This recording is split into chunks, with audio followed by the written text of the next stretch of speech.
negara demokrasi yang inklusif, di mana SDGs tercapai dan transformasi menuju masyarakat dengan ekonomi yang berkelanjutan. Indonesia berubah menjadi sebuah negara yang sejahtera. Pekerja memiliki upah yang layak, kondisi kerja yang baik. Ini artinya begitu maksudnya.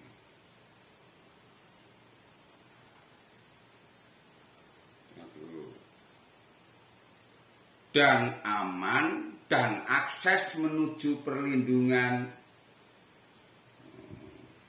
sosial universal. Nah, ini seumur hidup para pekerja memiliki kemampuan untuk hidup layak. Pemerintah, pengusaha dan brand merek-merek gitu menghormati hak buruh, hak serikat pekerja, dan hak asasi manusia. Nah, ini ngimpi. Mimpinya Indonesia itu menjadi negara welfare state. Terus caranya gimana itu? Yo, caranya banyak. Jadi kalau kalimat ini tadi kita terjemahkan, ini berarti kita merancang satu sistem pemikiran, yaitu istilahnya itu golden rule. Golden rule itu job security, income security, social security.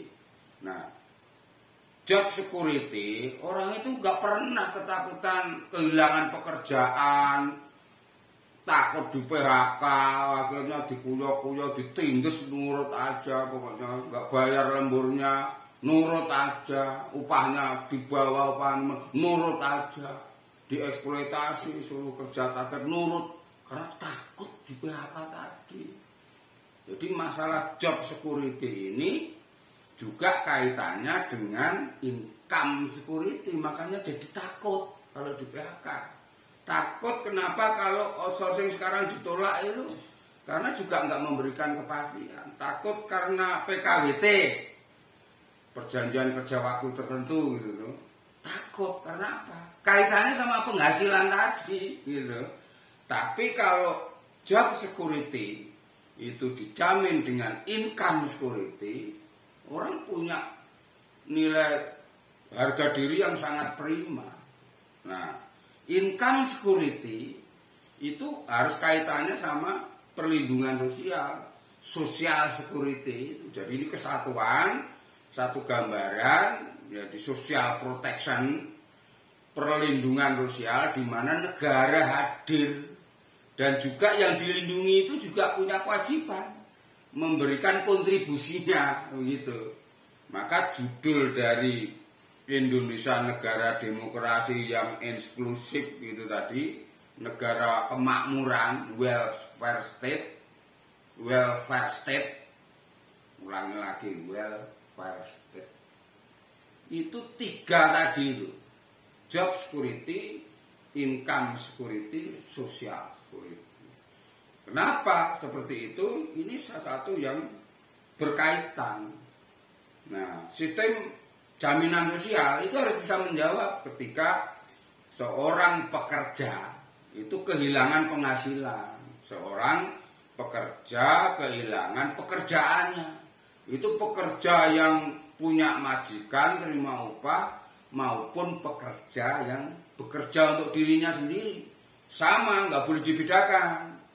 Nah, kalau itu dibedakan berarti diskriminasi gitu. Nah, terus bagaimana caranya? Penjaminannya apa saja itu? Income security.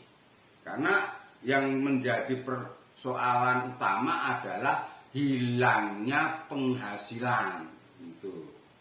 Dengan hilangnya penghasilan maka muncul resiko, yaitu menjadi miskin. Kalau menjadi miskin berarti ada bahaya kelaparan dan eksesnya bisa kriminal kalau yang nggak sabar. Begitu, maka harus ada sistem namanya social security, itu sebuah perlindungan secara universal dan komprehensif. Universal itu menyeluruh dari mulai lahir sampai mati, dari seumur hidup, sakit, ada namanya jaminan pemeliharaan pekerjaan. Dari mulai sehat, kemudian dirawat, dijaga kesehatannya, sampai kemudian dia sakit disembuhkan, sampai rehabilitasi. Dan kalau dia bekerja selama sakit itu upahnya ditanggung sama jaminan sosial, bukan disuruh berantem sama majikan, atau dibiarkan mereka nggak punya penghasilan, kemudian ada upaya penyembuhan penyakit, dari mana masuk akalnya ketika penghasilan dia juga nggak ada, mau disuntak-suntik kalau ternyata nggak punya beras, nggak punya duit. Nah, pikir tuh. Itu masalah kehilangan pekerjaan kaitannya dengan kehilangan otomatis, kehilangan penghasilan, kemudian kehilangan harga diri yang namanya ekses sosial tadi, jadi dampak risiko sosial. Nah, kemudian ada lagi risiko kecelakaan kerja, gitu ya. Itu juga begitu kecelakaan kerja, jaminan sosial yang ada ini yang diselenggarakan oleh negara kemakmuran tadi itu langsung memberikan kompensasi penghasilannya yang hilang. Begitu juga meninggal dunia langsung kasih santunan 50 juta gitu untuk takliran segala macam, untuk prosesi penguburan, pengangkutan dan sebagainya. Begitu juga maternitas, lahir sampai meninggal itu maternitas, itu soko guru. Jadi itu jaminan suatu bangsa negara akan makmur selamanya atau bubar tengah jalan. Maternitas, bayi mulai lahir sudah terjamin, terawat, sakit dan sebagainya, sampai gede kemudian nyari kerja, kemudian pensiun, maternitas. Nah, di maternitas sendiri ada batasan-batasan kompensasinya ketika hamil melahirkan. Paling enggak 6 bulan itu harus diberikan perhatian. Nah, selama enggak bekerja, upahnya, penghasilannya harus tetap diberikan. Kalau yang memberikan itu pengusahanya pasti agak keberatan. Maka harus mekanisme asuransi yang namanya jaminan sosial itu. Nah, kalau yang punya majikan, lah yang nggak punya majikan bagaimana? Otomatis dia kehilangan begitu saja, ya biarin begitu. Nah, itulah fungsinya social security, hadir dengan memberikan kompensasi selama penghasilannya yang hilang. Itu melahirkan, hamil, melahirkan, kemudian sampai rehabilitasi, menyusui termasuknya. Begitu juga nanti hari tua, karena risiko itu sosial udah ngurut ya, akhirnya kan tua juga. Ada jaminan hari tua, jaminan pensiun. Terus kalau pekerja formal itu namanya jaminan uang pesangon.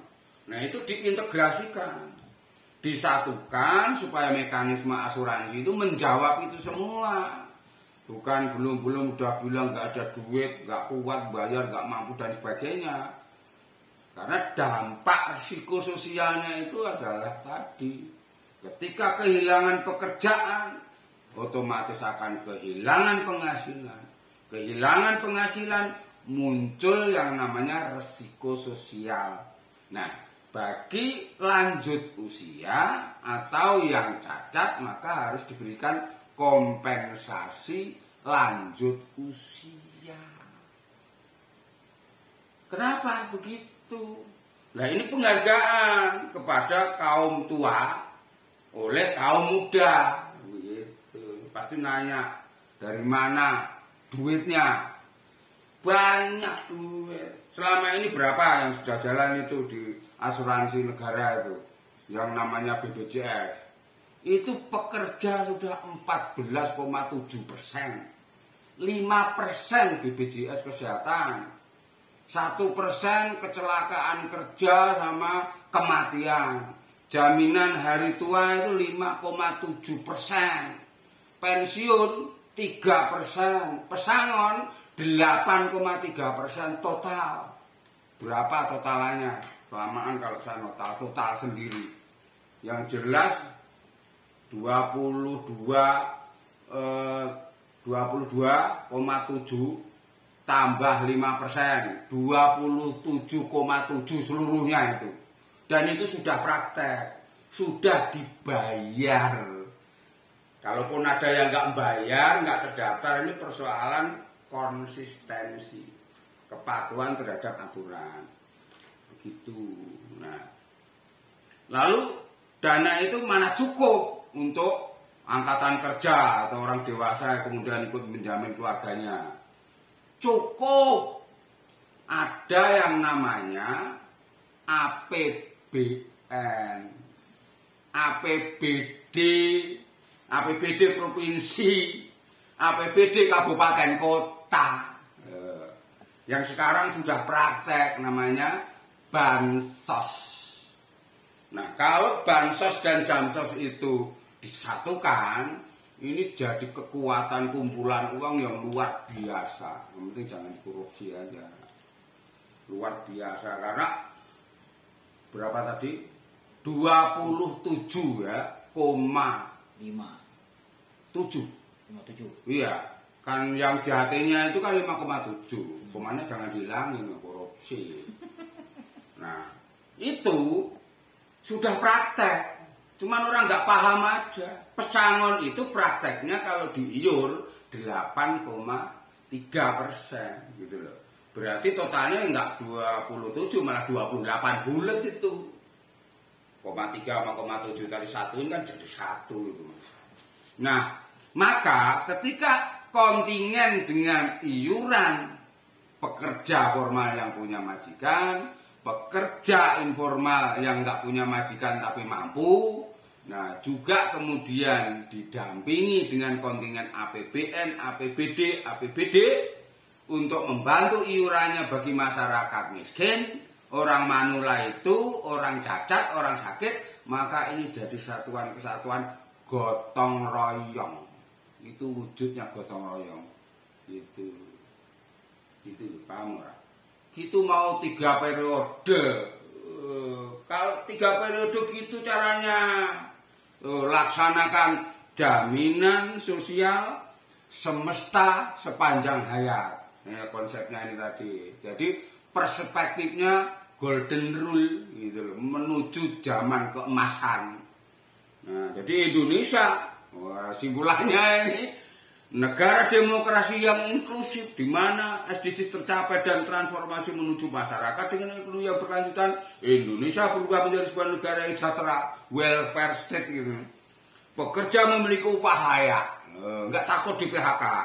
Kemudian kondisi kerja yang baik dan aman dan akses menuju perlindungan sosial universal seumur hidup dari lahir sampai mati. Itu keurus sama negara melalui mekanisme sistem jaminan sosial semesta sepanjang hayat. Para pekerja memiliki kemampuan untuk hidup layak. Pemerintah, nah, denger ini yang pengen 3 periode itu, pemerintah, pengusaha dan brand menghargai, jangan kriminal.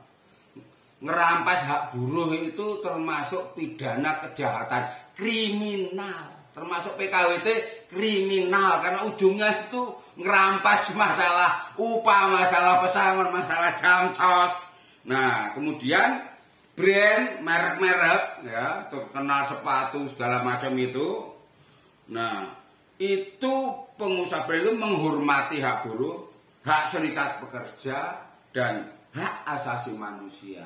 Jadi hidup ayem tentrem, kerto toto, kerto rajo, semuanya bahagia. Apabila diwujudkan jaminan sosial semesta sepanjang hayat. Gitu, Mas.